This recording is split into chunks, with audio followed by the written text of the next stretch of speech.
Teatteritaide, musiikki, kuvataide, arkkitehtuuri, mediataidot, tanssi, käsityö, sirkustaide ja sanataide. Mikä taidemuoto kiinnostaa sinua?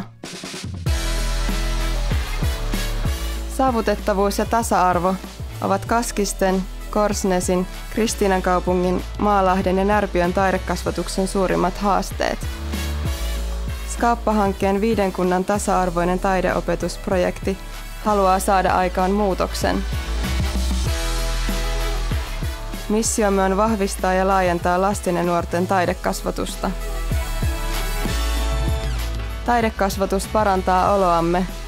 Tiedämme, miten tärkeää se on lasten ja nuorten hyvinvoinnin, itsetunnon, empaattisen kehityksen ja identiteetin muodostumisen kannalta. Taidekasvatus antaa lapsille ja nuorille välineitä ammatilliseen ja elinikäiseen oppimiseen.